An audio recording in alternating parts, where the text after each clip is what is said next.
Perfect. Good. Let's go. Excellent. Okay, so welcome everyone. And just as we start, I'd like to acknowledge the traditional owners on the lands that I am today and the lands that everyone comes to from across Australia, and acknowledge the Gadigal people of the Eora Nation and pay my respects to elders past, present and emerging. I'd also like to acknowledge the traditional wisdom that has been passed down through the ages. All right, so just a little bit about us. So we are the team from Value Learning who are bringing this series together for you. I'm Fran Baxter, I'm the Executive Director. My colleague Marcela Lapatosa looks after our education, and Anggi Hall is from Indonesia and is currently based in London and has extensive experience bringing together her experience of working in Indonesia and also working with groups who are outside of Indonesia but doing business in the Indonesian market. So we bring between us experience of working in this space, and certainly hope that you can gain quite a bit about knowledge about the market over the next hour and a half. So just a little bit about where we're going today. First, we're going to introduce the concept of intercultural competence and why that's important when doing business in with a culture or with a people that are different to ourselves, and how we can enhance our own skills. Then we're going to identify and look at ways to navigate those cultural differences when doing business. And finally, discuss Indonesian specific cultural values and how to be effective in this context.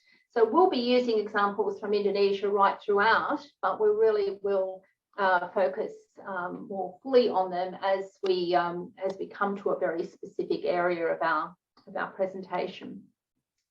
We're also keen to kind of hear from you, and we'll be asking you at different times to comment in the chat and to put your ideas forward, share your own experiences. So we really welcome that. So just as we get started, what did you hope to gain? What did you expect to gain from this session? If you can just add that to the chat at the bottom of the screen. I'm sure everyone's pretty familiar with Zoom by now. Seems to be life by Zoom. And I was just going to say, start getting used to the system, because we're going to be asking you to chat, put in the chat, maybe go to a breakout room for a little bit. So we're going to be drawing from your experience pretty much. So let's start with a little chat of what you expect from today. Okay. Anyone, if you don't expect anything, that's great, because we're going to give you a lot today. It's going to be a busy session. Okay, that's okay. Shall we move? I'm practicing my communication skills of pausing for a second, but I think we'll keep on going. Better understanding of the tax system. Okay, I'm not sure that we're going to be able to address some of those issues, but we certainly will be able to look at, what are some of the nuances that are going to make you more effective when you're interacting, building relationships, and moving through negotiations. So hopefully that will be of help. All right. So just to give us an indication, what do you already know about the Indonesian culture? So looking at these images, you can interpret them as you like. Where do you think you might be? Are you an expert? You've done a lot of business with Indonesia. You're fairly familiar with the life. Or is this, yes, you've got some knowledge from books, all a bit scary, been traveling, just to get an idea of where we're at. Number 5, yep, I'm going to interpret that as being not so sure. I was there a number of years ago as well. Ooh, this is all a bit new. It's certainly not quite so new now. Yeah, 6, always trying to explore more. Yeah, new for me. 4, or jumping off into some new stuff, maybe. Fair bit of interpretation required here. Excellent. All right. So you've got the gist of it. I'm expecting that we've got a group across our audience that have, you know, varying degrees of experience. Some may have been doing business there for some time, and others it may be very new and just a possibility. Some may well have travelled socially or, you know, for holidays, and others may have been there in a business sense. So that's good. We'll try and accommodate everybody at the place that they are at. So before we get going, we just have a very short little clip from some of your colleagues out in the field when they were asked what might their tips be. Well, the first thing I'd say about Asia at large is that the number one thing you must have is patience. We are going to hear more and more about patience as we go on, and that can be said in all situations where we're a little less, you know, the expert, or we're a little less familiar with particular cultural norms and practices. But we'd like to start with a few facts. Wine Australia invited us to Indonesia. We're going to hear from Angi, who is going to give us some insights into a little bit more about Indonesia, and maybe some points that you hadn't considered or recognised as being important to you. Thank you, Fran. Hi, everyone. Just a brief fact about Indonesia.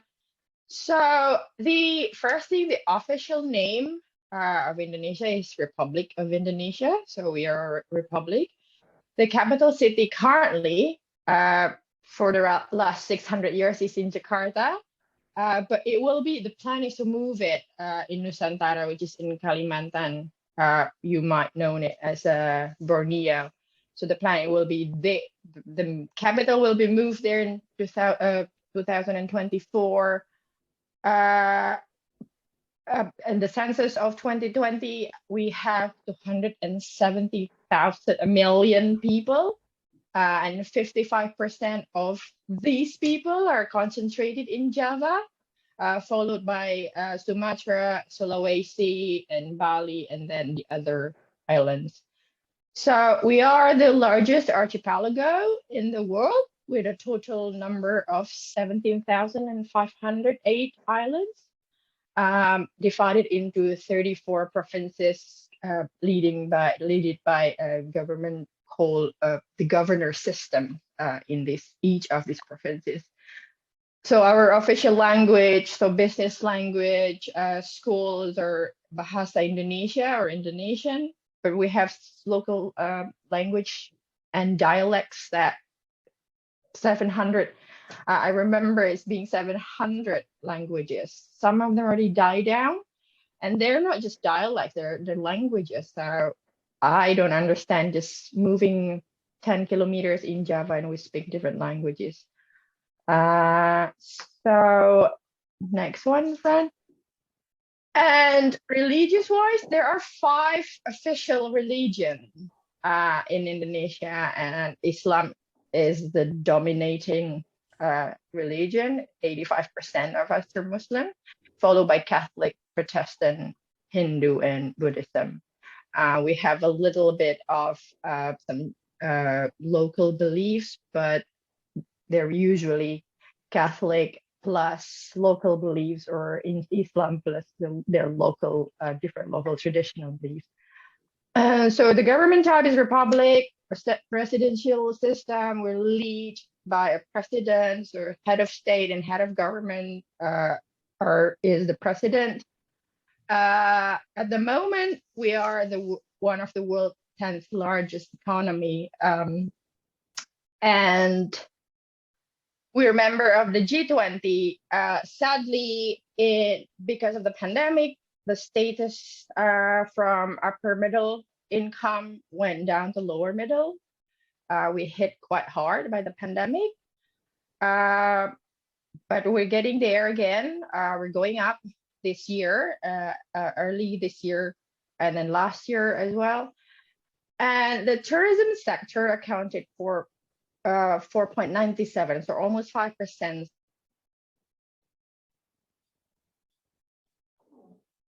Oh, I think you're muted. Your voice. Oh, we lost you, Angie. Oh, we can see you moving your mouth, but and not showing as muted. no, must be her sound.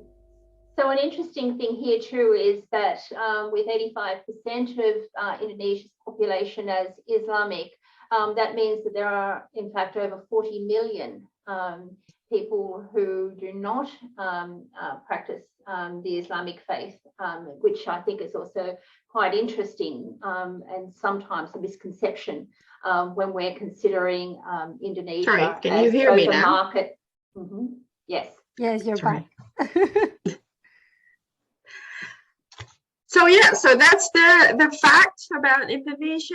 We'll talk about it more later, of course, as we progress, but that's just the introduction of the country. Yeah, and one thing we were saying, just imagine, so 17,000 islands to distribute your wine. So even if it's a Muslim, predominantly Muslim country, there is 40 million people who are not Muslim. And also the diversity of religions and languages. So it's quite a diverse population, and it's important to understand that. So we do have a question for you. Put it in the chat. Is it true or false that Muslims do not drink alcohol? Let's see. You're a wine people. Do Muslims drink alcohol or no? Is it true or false? Let me see. No one wants to risk it, right? No one wants to be right or false. Good, Anna, thank you. Who else? Who wants to have another go? Do we all agree it's false? So Angie, do you want to say anything about that? Well, it's true that we shouldn't. Muslims shouldn't drink, like that's written in the Holy Quran. However, we do drink. Not all of us. Some of us are stricter than others, of course, but yes, we do drink. It's just like other religion in the world, Christianity and other religion, that there are some people that are very devout and some people are not very much. So even if it's just a 20% of Muslim drinking, 20 Indonesian Muslim drinks, that's still 20 out of almost 300 million people drink. So yes. So there is a big market there waiting for your wine. Let's just say that, right? Okay, so let's get moving. And we just want to talk about culture a little bit, because yes, these are facts that you can read anywhere about what Indonesia is. It's very diverse, but we want to go a bit into why it's important to have intercultural competence to sell your wine, right? So being intercultural competence means being effective and appropriate when working with differences. Effective is getting your goal, is getting your wine in the market and sell it. Appropriate is doing it in a way that works for the people you are working with. And in this case, it will be, how do you do it in a way that works for Indonesia? But you can't do it until you cover these three pieces. So the first is we need to understand, how do we do business? How do we do business in Australia? That's the part of the self-awareness. Then we go to understand, okay, how do they do business in Indonesia? And how do they drink wine? Do they drink wine? When do they drink wine? And we're going to get to those points in a minute. And finally, it's about building bridges. And that's the moment where you finally get to do your sale, when you get to the transaction part of the business. So we're going to touch very quickly on the first two pieces of self-awareness. First piece of self-awareness, but then go into awareness of others. But just to understand that behaviors and drinking wine, buying wine, selling wine is a behavior, is influenced by many factors. So one is obviously personality, another one is the situation, but culture is the third piece, and it's a big piece in this type of behavior that we are going to be covering today. And culture is just those shared behaviors of a group of interacting people that are passed down from generation to generation. So it's very important it's learned. So we are not born with culture. So people in Indonesia were not born with Indonesian culture or with the Muslim culture. And it's shared. So it takes more than one person to call it a cultural behavior. And also we always talk about culture with the metaphor of the iceberg. And I'm sure you use the iceberg for other topics. But in this case, we think that we always say culture is only 10% of what we can see, and 90% we can't see, which are the values and beliefs. So in the 10%, it's included, we see if people drink or don't drink wine, right? That's a behavior, that's an artifact. We can tell how much wine is sold there, where they consume, how they consume, but what we can't see is the values that are motivating that behavior. And then it's not that we can't ever see it just needs a bit more work to get there, to understand it, to explore it. That's why it's like it's diving under the water to get that. So today we are going to be covering these few values that are very Indonesian specific around what is the communication style in Indonesia, how do people deal with conflict in Indonesia, the concept of time, that's always a fun one, how does power and hierarchy work, and how do people make decisions. So we're going to be covering those very specifically in the next hour or so. But one example of how this iceberg works is, I guess most of you know what Bapak or Ibu mean here, or, oh no, that's right, we're in the scary phase of not knowing anything about Indonesia. I'm sure you know Phil. You know enough about Indonesia to know this, but an example is how people greet each other. You will call people Bapak or Ibu or Mas, but what it is, and it means, I'm not an Indonesian speaker, but Anggi here, it means either Mr., but also father, right? And also mother, but Mrs. So, but it's a way of expressing the respect for hierarchy and kind of situating people in the social system. So you have one word if the person is older than you or has more power than you, or you don't know that person. Other words for those who are in the same level as you, and other way for people who you know very well. So it goes beyond speaking the language. The language is giving you, so the words are giving you more information about the values that run that society. So that is how the iceberg works. But before we kind of delve a little bit more into understanding others, it's really important for us to understand, well, what is it about ourselves and our own behaviours that will impact on the situation, will impact on those relationships we're forming, or will influence the behaviours of others. So we're going to just very briefly touch on, let's look at our own culture first. And what we'd like you to do is to think about the three values, the three things that you think influences how Australians do business. Because understanding your own practice, your own behaviours, and where they may differ is really critical. So we are going to ask you to go into some small groups and to just think about what is it that's peculiar about how we do business, and then just for 5 minutes, and then we'll bring you back and ask you what are some of those things that make Australian business quite specific. So you're in groups of 2 or 3, so 5 minutes should be more than enough. Yeah, we'll bring you back. Have a little chat. See you back in 5 minutes.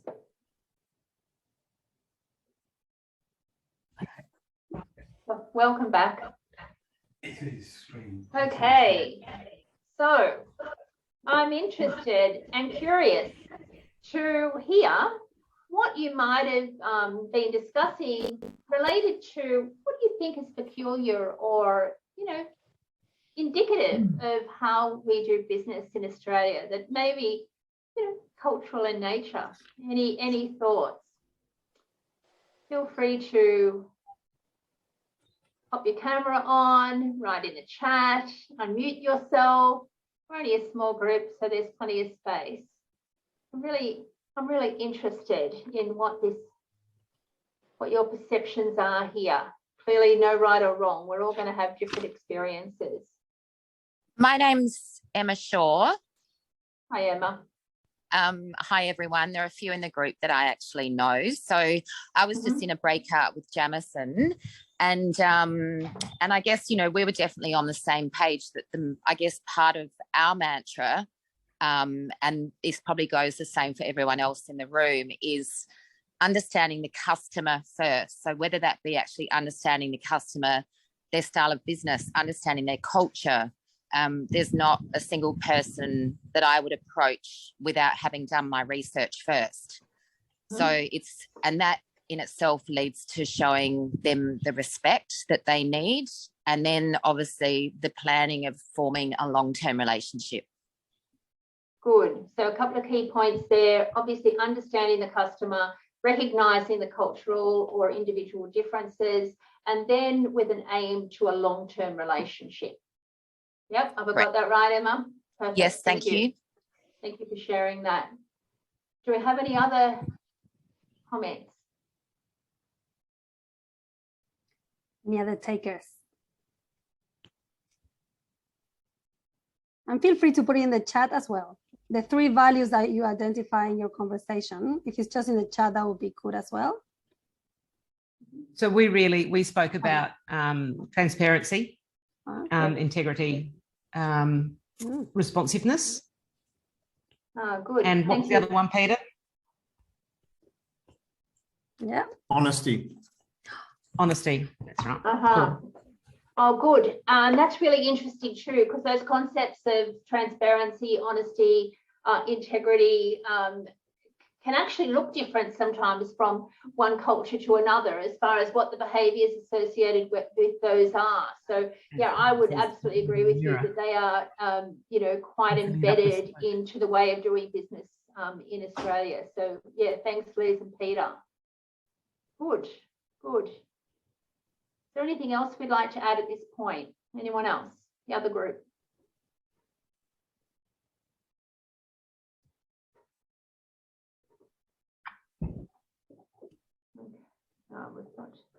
Okay. I wrote it. Good. Okay. Awesome. Good. Yes, Chair. Okay. Yep. So I think we would absolutely agree with those items that you've brought up. That responsiveness, the knowing your customer, being aware of their cultural and specific needs, and looking at long-term relationships. The other areas that we've seen that are quite indicative of how business often operates in Australia, how individuals operate, is at times it's quite competitive. There is a sense of within businesses of being fairly egalitarian, everyone being treated relatively equally, and we recognise that that's a cultural trait of Australia. Transparency, so yes, absolutely, rule compliance, and at times casual. Casual doesn't mean lazy, or maybe it's more about informality in some cases. Certainly doesn't take away hard work. So there's a whole range of things that have been recognised and as being, you know, kind of typical, or if not typical, seen as being typical of how Australians are, and often expected by others that Australians will act in a certain kind of way. So perfect. And the purpose behind this is that we don't see things the way they are. We see things from our own perspective. We see the things based on our own culture. So we're always looking at others, and even if we're trying to understand their culture, we still come from our own perspective. So the impact of our own upbringing, the way we do our own business, the things we know about lifestyle and how we operate here in Australia impact on how we see others.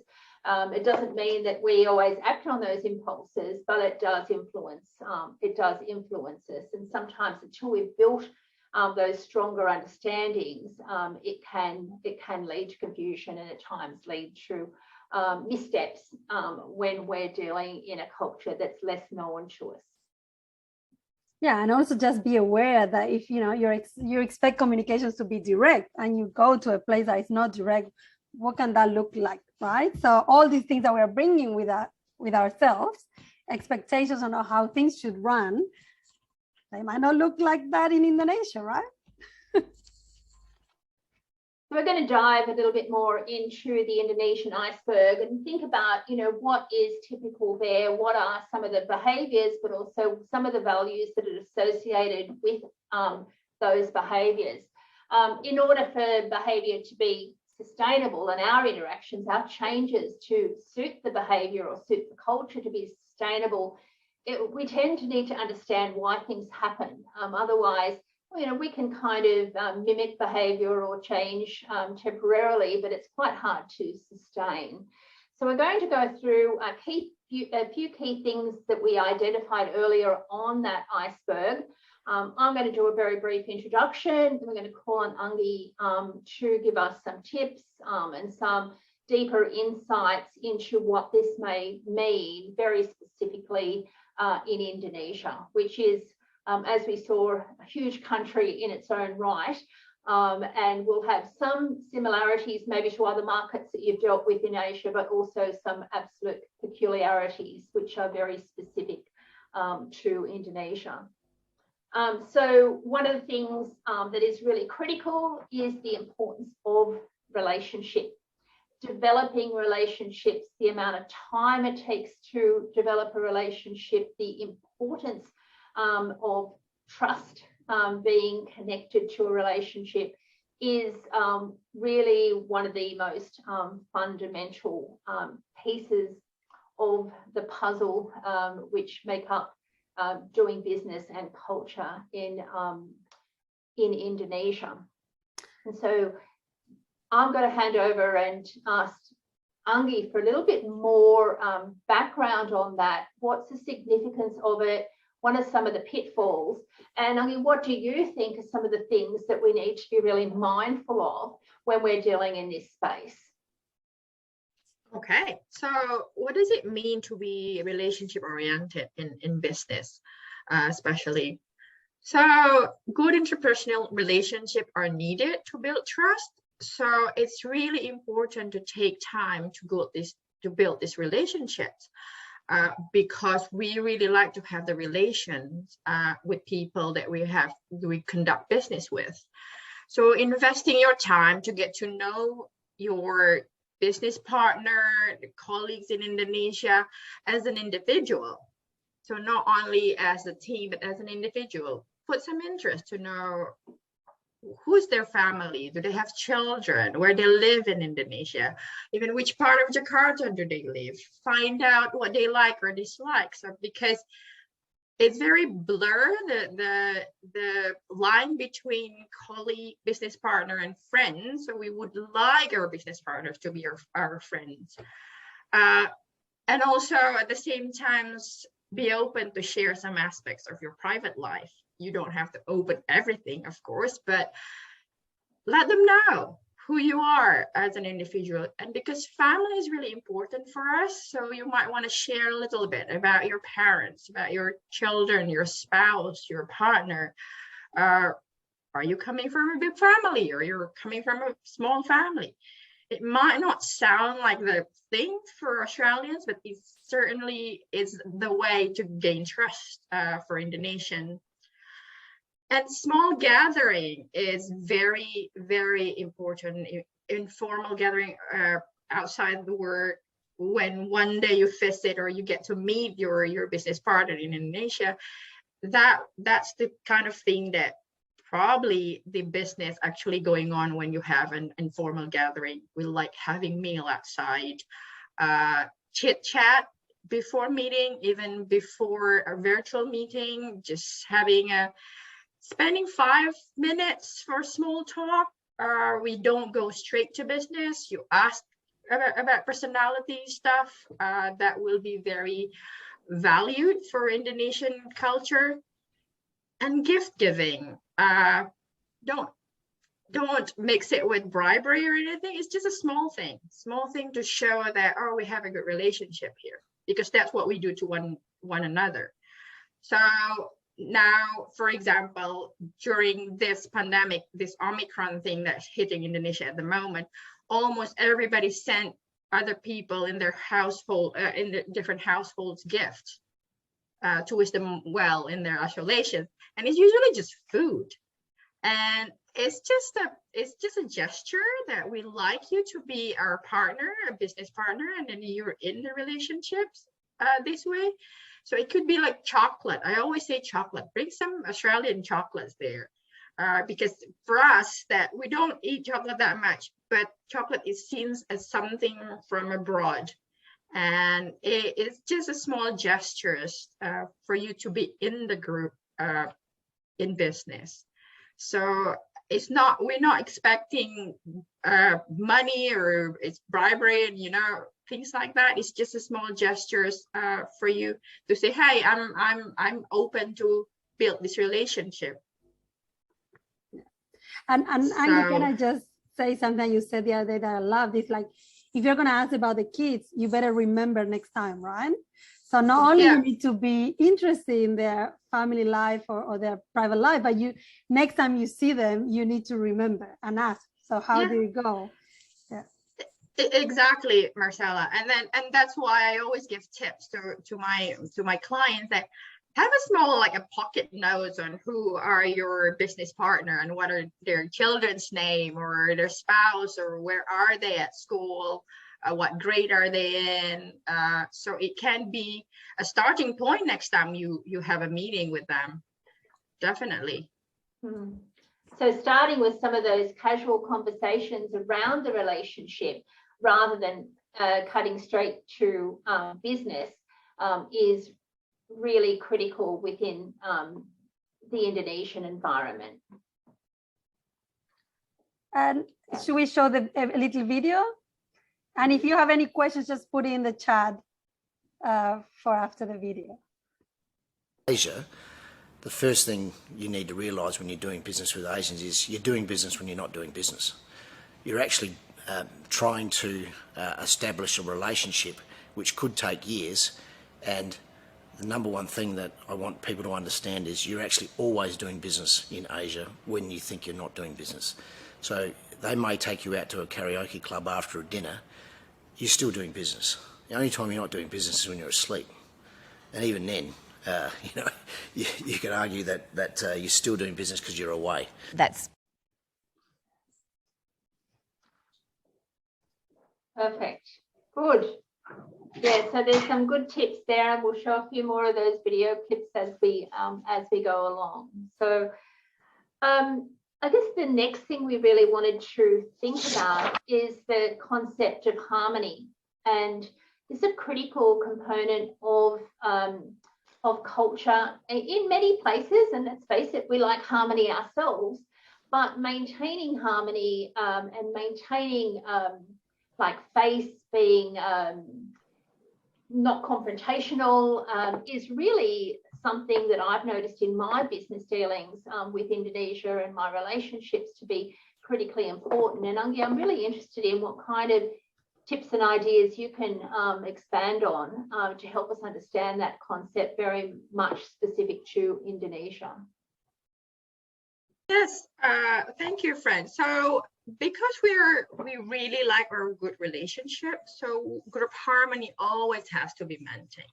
So you don't show disagreement in public. You don't, sometimes in the surface, you don't show that we're having problem, because we tend to avoid direct confrontation that relate to that, because our face needs to be safe. Sometimes it's not just ourselves, it's the group's face needs to be safe.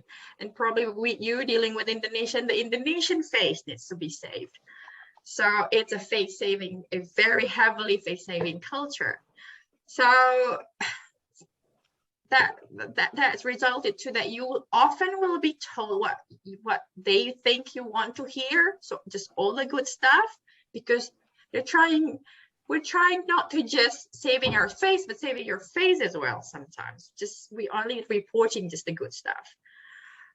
But once the relationship is built, of course, then we can be more honest about the not so good stuff with our business partner. And someone in the middle, so an intermediary sometimes is needed, especially when we talk about some sensitive issues. So when you get to know your partner, you will feel, oh, who can I be trust? Who are the key person in this company? And if you have problems with his or her colleagues, then that's the go-to person. Like, oh, I'm not very satisfied with the way it works. So can you help me deliver this feedback to this person? So sometimes it's needed. It's because this person is more respected in the harmony in the relationship. So it's needed to have that third person at times. So yes, if you have any questions about this, please do. Pop them in the chat. I can see that this could be challenging at times, though, Angi, for you know, when you're coming from a culture that's really built on transparency, on honesty, and again, honesty is that concept that means, you know, you would think it means one thing the world over, but it doesn't. How can we know if, you know, if we're hearing what we think we're hearing, you know, like if we're getting, are there any tips to this? It is indeed very tricky, friend. I still have a problem like that with my family, for example. But the relationship, the trust needs to be there for them to be open to share. Like I said, to share the stuff that are not so good. It's all, again, because harmony is very important. We always say, there's a saying that the nail that's sticking up needs to be pounded down. I mean, everything needs to look good, nothing stick out. So yeah, the only tips that I can give you is to build that trust, to let them know that, hey, we're your allies here, we're with you. So if there's any problem with what we're doing together, please let us know, because we would like to be part of the solutions. Can I just say, Angi, I think this goes hand in hand with maybe how we tend to do business in Australia. If, you know, when there is an issue, we like to deal with it in a quite direct way, saying, so what is the problem we're having here, how we can solve it? That might not be the best approach in Indonesia, to go straight into saying we have a problem, right? No, yeah. No, it's not the best approach. You're going to push them away even further if you go straight to business like that. Good. Thank you. I got another video. Okay, here we go. The greeting is one of the most important. Depending on the market that you're in, you know, where you sit at that table can be seen as a sign of power. Always it's looking people in the eye. Always firm handshakes, which are quite common. But certainly in Asia, you know, two-handed presentation of business cards. And then when you receive the business card, look genuinely impressed. You know, give them face. We hear this saying, give them face. So normally in Australia, you take a business card, you chuck it away. Take the time to look at it and go, oh, wow, oh, you're this. And that just gives them face and then gives them confidence that you're there for the right reasons. Doing business. Oh, how true. Don't just stick it in your back pocket and or scrunch it up, you know, or put it as a drink coaster on the table. Not a good idea. And this can feel fairly basic, and I'm sure many of you know this, but just recognizing the implications of getting these things wrong can be a challenge. All right, so we wanted to touch on hierarchy, because this is clearly a very important part of the Indonesian culture. And that is that everyone, and we touched on it earlier when we talked about greetings and how we address different people, recognizing where we are in respect to them in the hierarchy, or the pecking order, we might say. You know, where do they sit, and are we speaking to the right people? Are we showing appropriate respect, or are we expecting maybe a decision out of someone that might not be the right person? All of these things, I guess, add to our challenge when we're trying to work out the hierarchy. My experience is that's not always that easy to know, you know, where in the queue somebody might be. So again, Angi, what can you help us with? So we are very hierarchical. You just know who are in the higher rank by the people, just to observe the people around this person.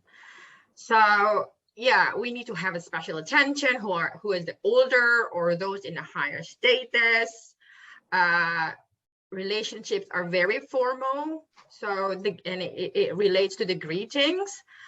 So if you remember that we talked on the iceberg that we have the calling Bapak or Ibu, literally means father and mother, and we use it as a sir and ma'am as well, Mr. and Mrs. and Miss.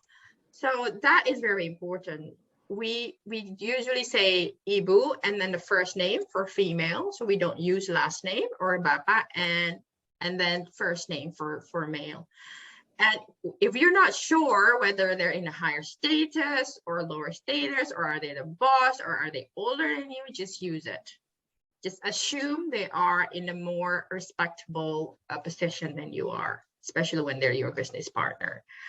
So that's how formal it is. In the language itself, Indonesian language have a different levels for this. We have name for everybody in the family. My younger sister, have a calling for me to literally means older sister. So it is that formal.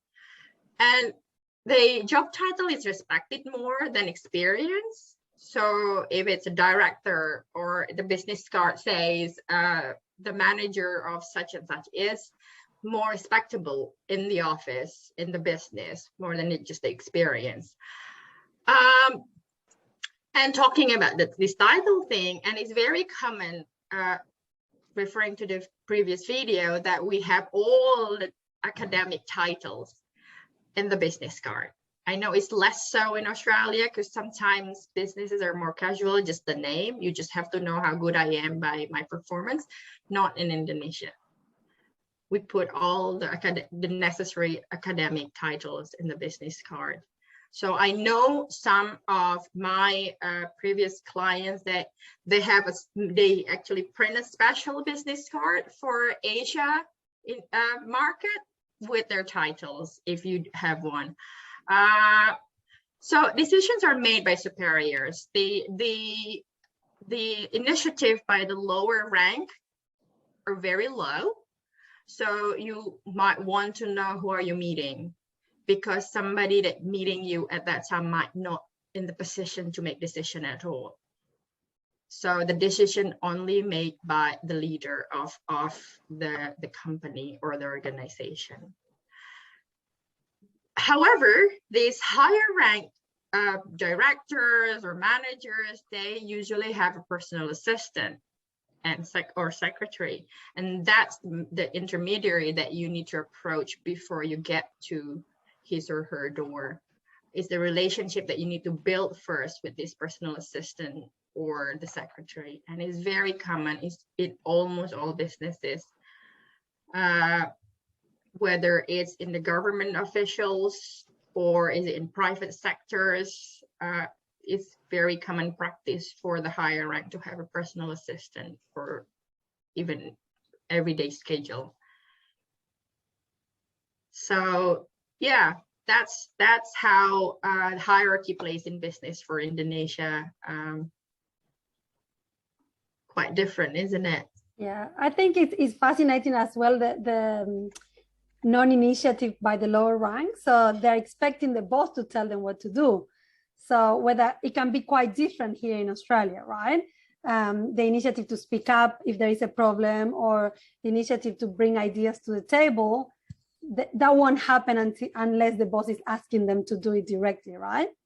So right. Yeah, it's impossible for this lower rank to say, okay, why don't we do this and this and this? It will be like, I'll put this on my notes, I'll ask my boss about it. So there won't be any decision made.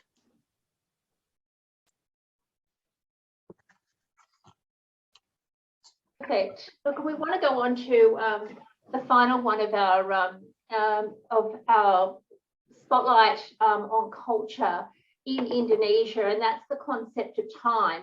And I'm sure that we both heard in some of our video excerpts, and we'll possibly hear a little bit more, but also in our conversations with both Australians dealing with Indonesia, and also our colleagues who work in Indonesia from a different cultural background, that time is something that can be exceptionally hard to understand. My understanding, and I hear it, one of the things I hear so often is that there's even a name for it, Jomkarat, which I believe translate to rubber time. Is that right? That is right. So jam is time or watch. Karat is the rubber. So we have, it's certainly that this is a very common phrase.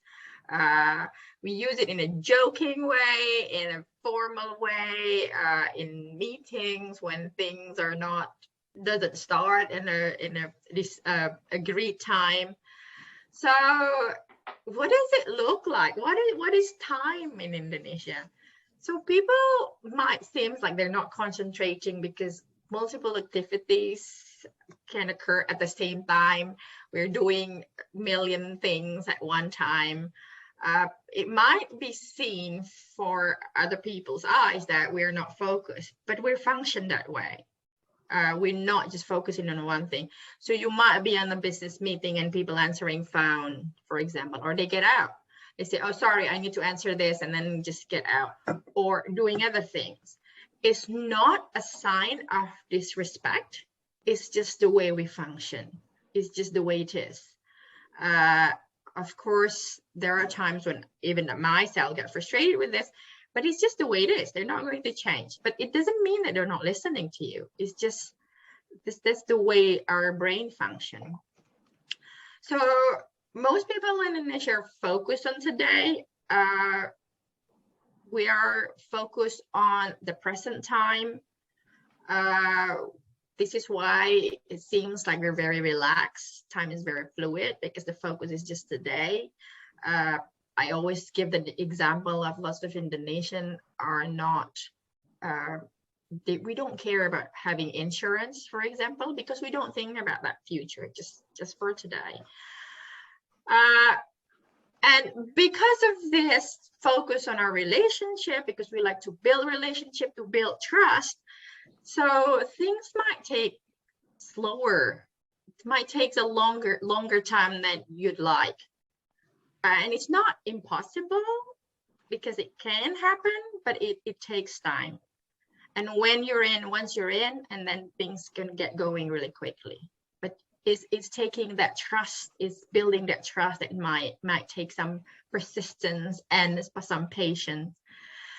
And because of we are living for today thing, change occur really slowly. It happens, but it's not as fast as one would like.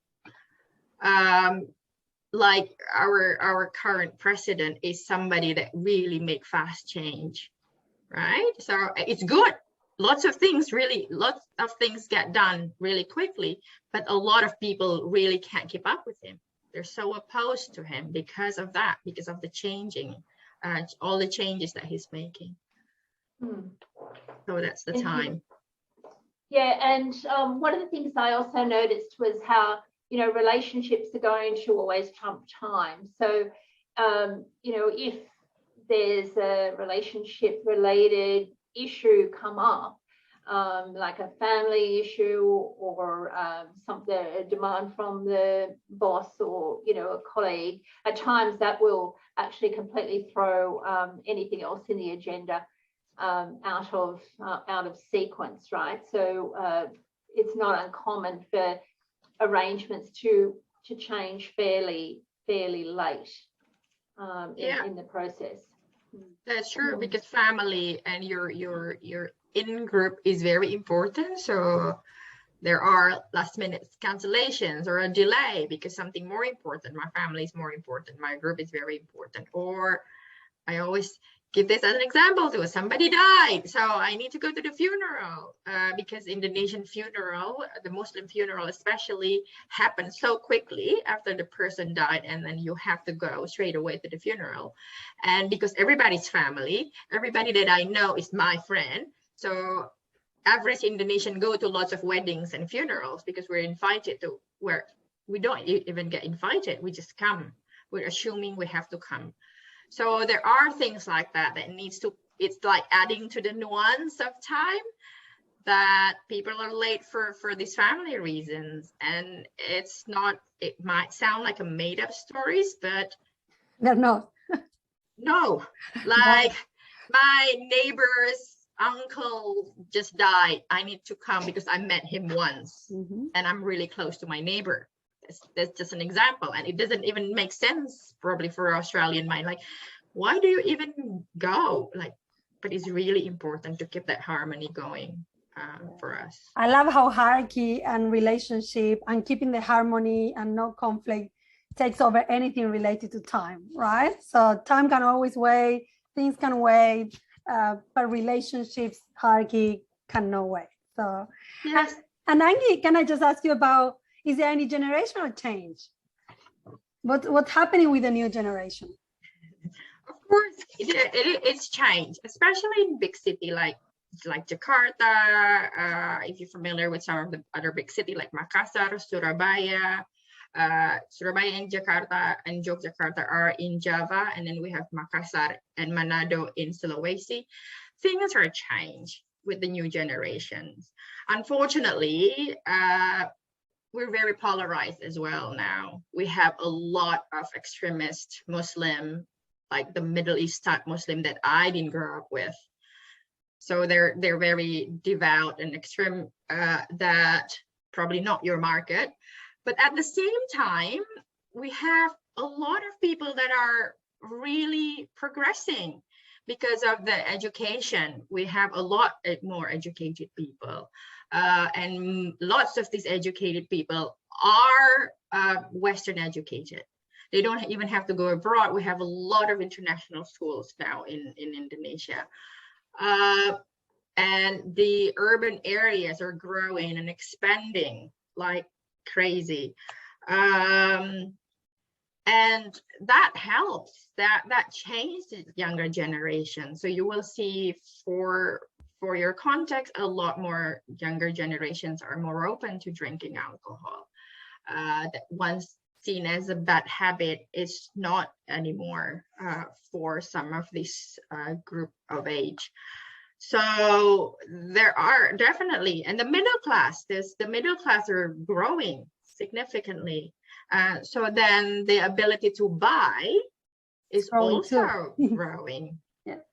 So because people earn more, the young people earn more, and then we are a country of startups. That's a lot of startups, and that is on its own is their own culture, and that's the one that are more open to different things. We are, as a country, we're very fatalist. We believe in fate and stuff, but then at the same time, the science belief people are very much growing as well. You know, it's still they start questioning religions. They start questioning things that we were taught as kids. So yes, it's definitely a big change. It's still slow, right? It's still slow change.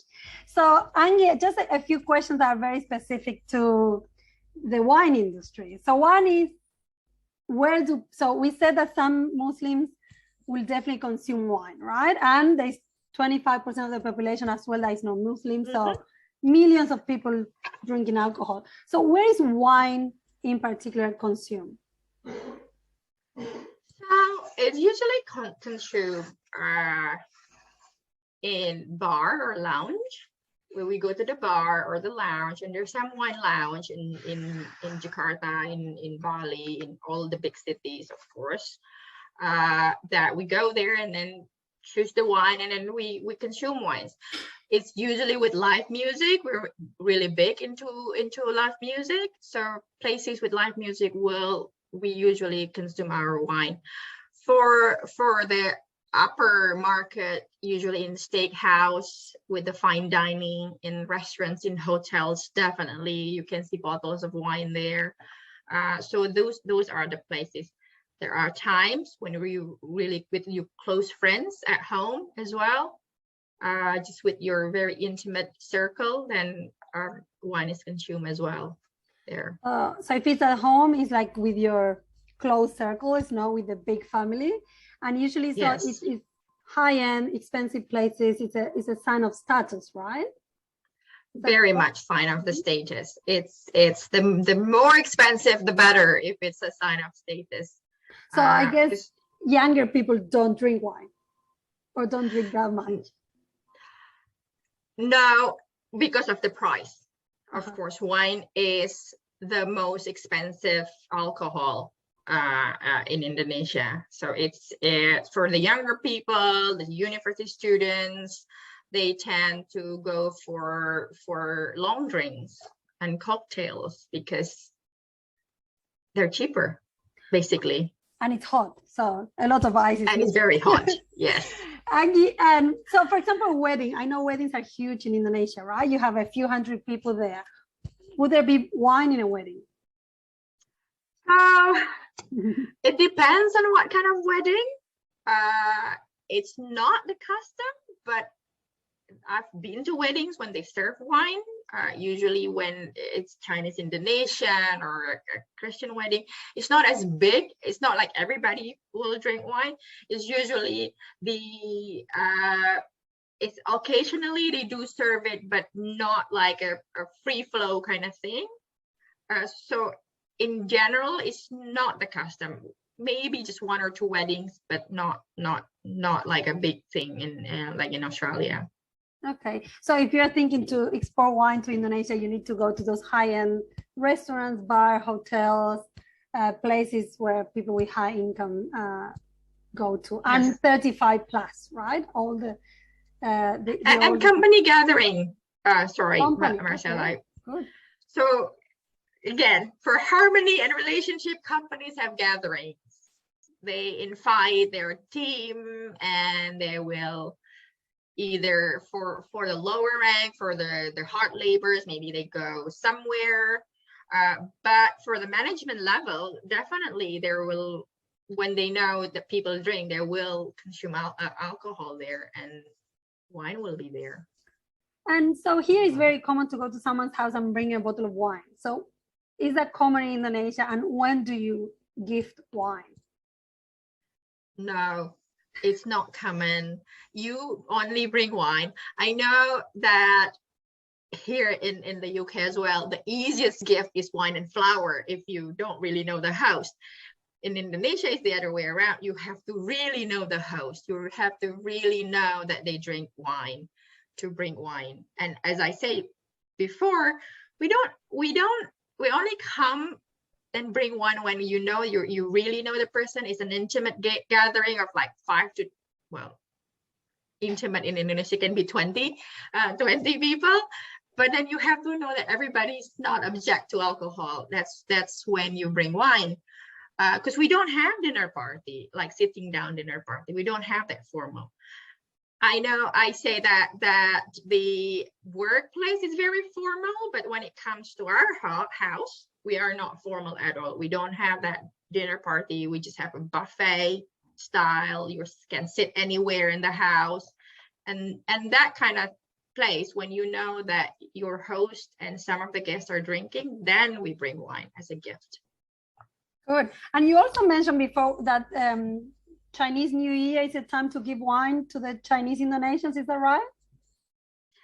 Chinese New Year, Christmas, or New Year's party as well, if there's a New Year's party. So as I say, things are changing as well. So it's getting more common. Yeah. But mind you, as I say it again, wine is quite a high-end alcohol, so it's not that common yet. And you know what? It's raining. I don't know if you can hear it here, but I'm in Brisbane and it's pouring down. But there's a couple of questions here for you, Angie, which are very interesting. So one is, seems like traditional dry wine might not be the top of mind, but based on the hotter climate, the palate for sweet and spicy Asian food, do you think there is a chance for sweeter, youthful profile wines like Moscato and Prosecco? I'm in. Yeah, I'm in too. Yes, definitely. This is why the red wine is not popular, because it's just so hot and humid. You have to be in a really cold place, and that's why these restaurants, the high-end restaurants with like really cold air conditioning, it's the place, because we can't sit outside and drink wine. So yes, definitely sweeter, because we have a very sweet palate as well. Indonesian in general, we like our sweet, and it's really sweet. Like the sweet is really sweet. So definitely we're very open to sweet wine. Good. And there's another question from thank you, Joseph. And Florence says, we have seen 0% alcohol beer being developed, like Bintang. Do you see a similar trend for wine? Does it have the potential to reach the moderate Muslim population, non-alcohol wine?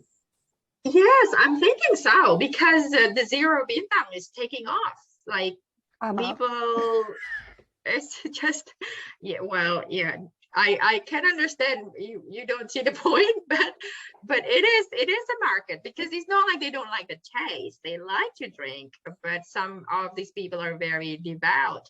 And when I say the religious people, even the Christians are we're all very religious. Most of us are very religious. I mean, everybody relate to certain kind of religion.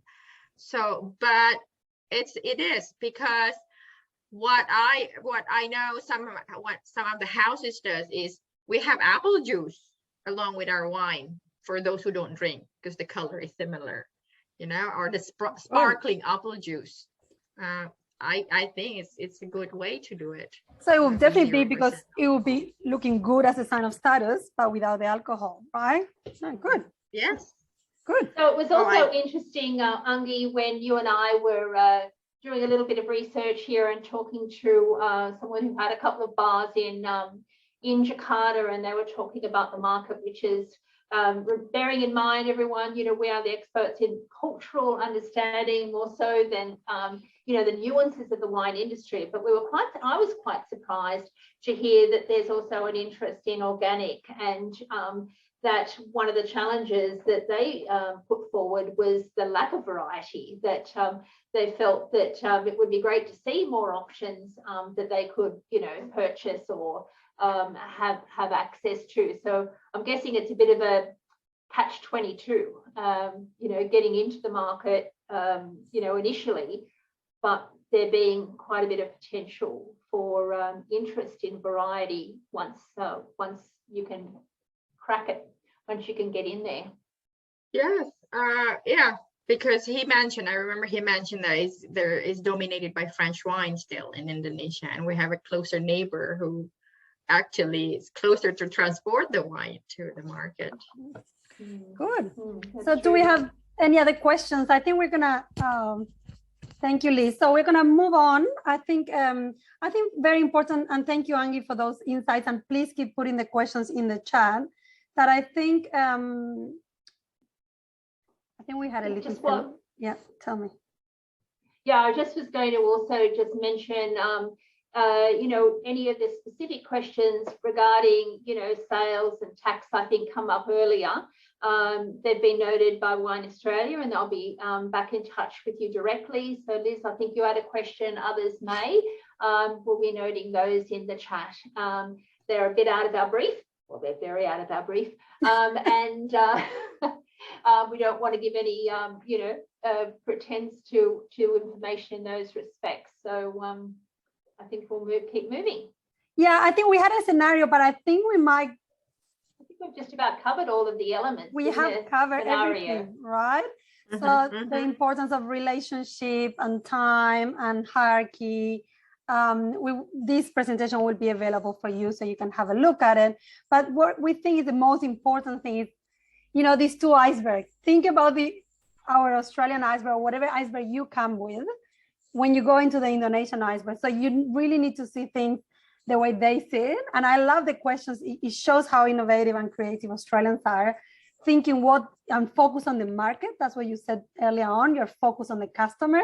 So really thinking outside of the box, what can you offer them that will work for them? That's fantastic. So really move to the iceberg.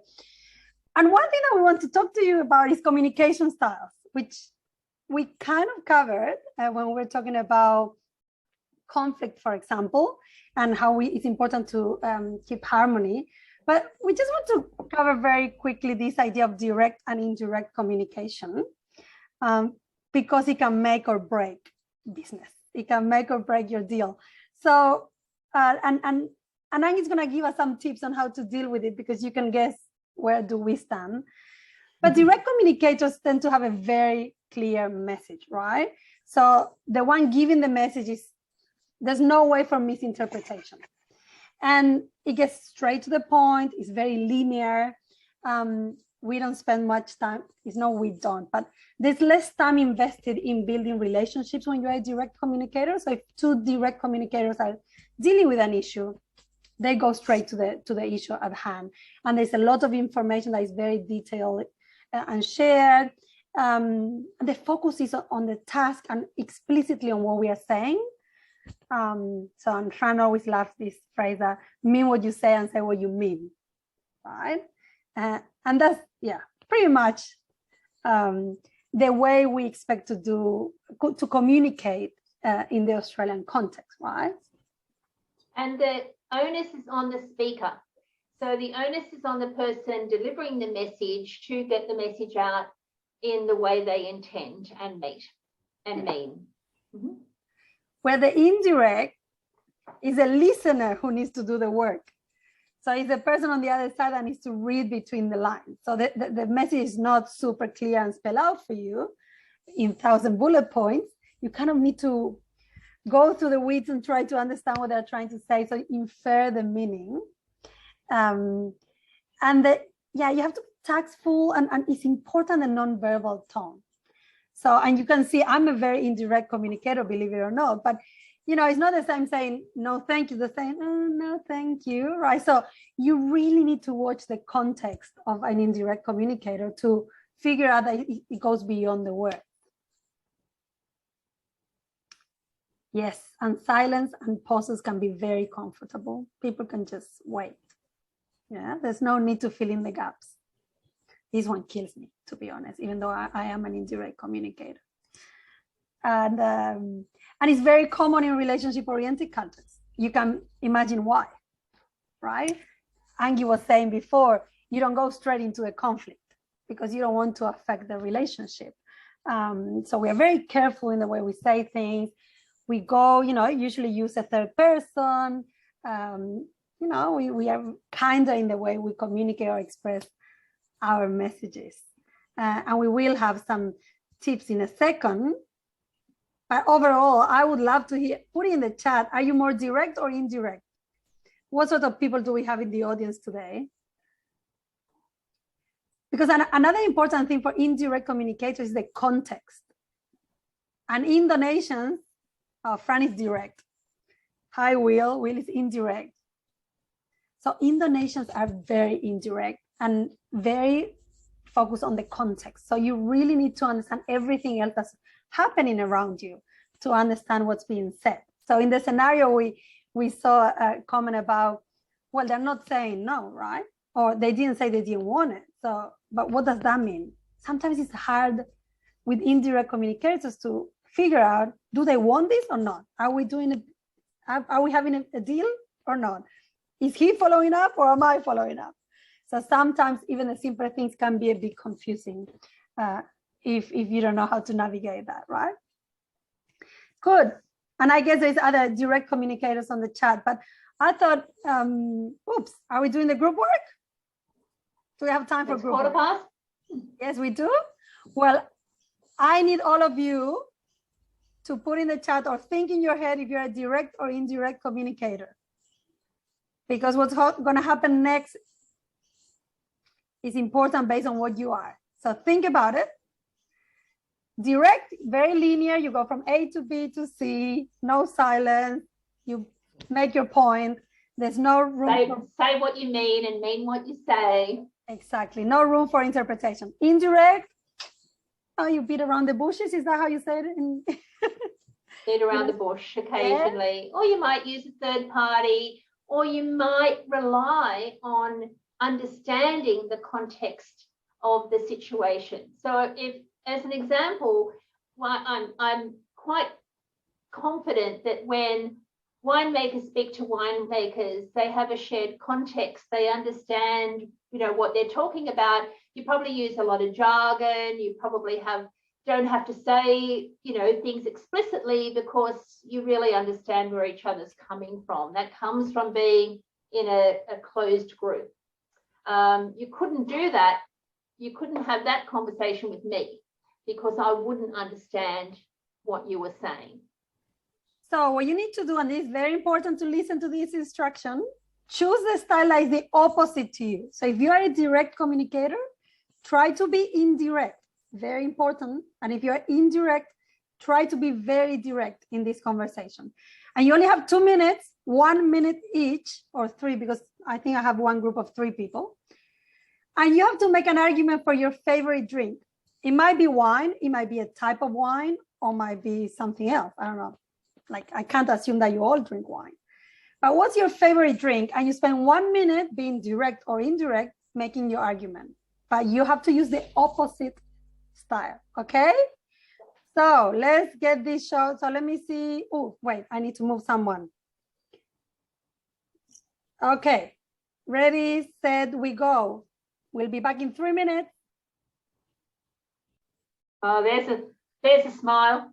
Welcome back. Okay, Florence, you're smiling and Will smiling. How was that? What happened in those groups? Yeah, we have a really interesting conversation. So the first time we met each other, and then we are all from wine companies and share some experience about export. Okay. Good. Was it confusing in the group? Maybe they didn't try the opposite. Maybe they just took the opportunity for a chat. And that's okay too. That's okay. Guilty we might have done that. Sorry, Peter?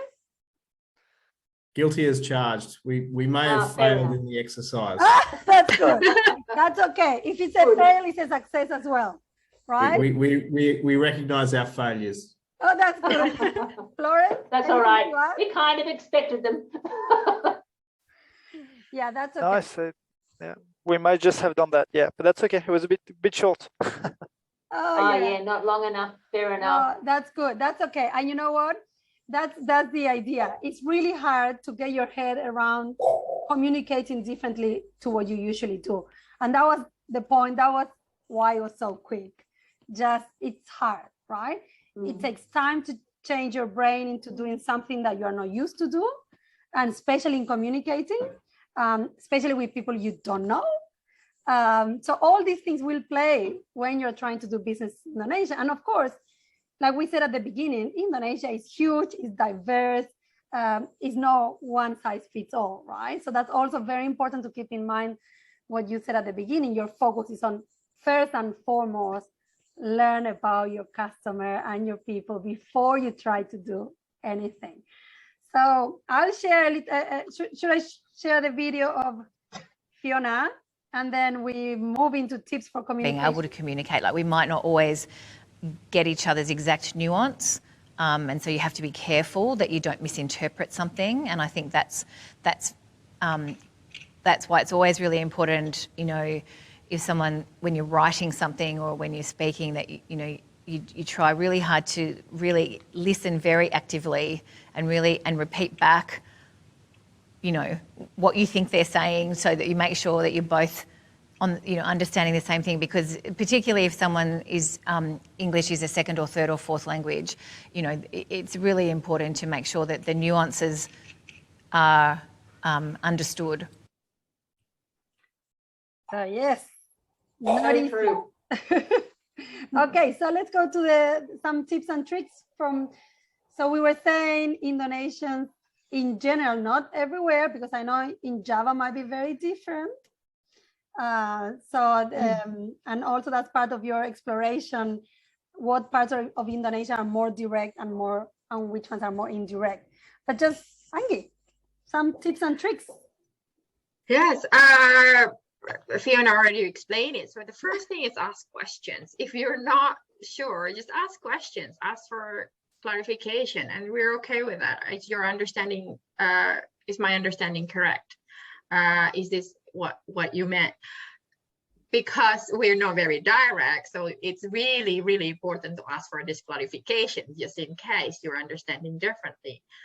And pay attention to the nonverbal, the body language, the way we say things, the intonations. I always give an example. A no means no. If I say it like that, or it's a no, is a very different. And because this is quite tricky as well, because we don't like to say a strong no, because we don't like confrontation. So just be careful of that, and how they say yes as well. Yes, or yeah, okay, that's could be a no, that just they don't have the heart to say it to you. And that's okay to ask for a clarification if that's the case. So when we talk about the nonverbal aspect of the Indonesian person, you might want to pay attention on your own nonverbal aspect. Is my body language showing politeness, or is my body language showing that I don't really like the idea? How is my intonations? How is my facial expressions?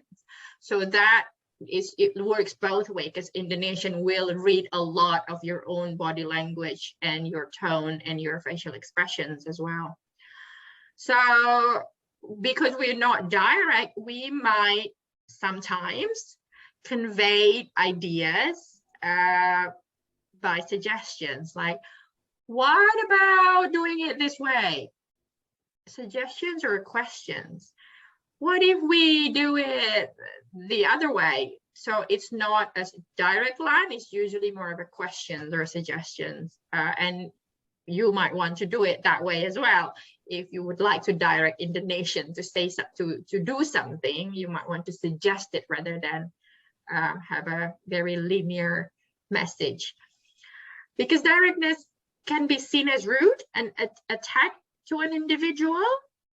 So that's why we want to avoid being too direct for Indonesian. And choose your words carefully when disagree. As I mentioned before, we don't say strong no. So we use maybe a lot. We don't say I don't know, but literally translating, we say I know less, or it's less known to me. So we don't do strong no. So I guess saying I disagree might not be a good idea. That's not a good idea. You might want to say, well, I can see your point, but what if suggesting something else? That will be accepted better than saying I disagree with that. Or, yeah, I can see your point, but I have another suggestion, or I have another idea. Or giving the reasons why you're disagreeing is soften the disagreement a little bit. And remember that face needs to be safe, especially if you talk to the higher rank, even with the lower rank, because there they have their pride of the harmony will be disturbed if you seems rude, or you're showing or delivering negative feedback. And allow silence, of course. That's also learn to be comfortable with silence. All right. Yeah, I think we'll share one last video before we wrap up. And if you have any questions, put it in the chat so Angie can start thinking about it.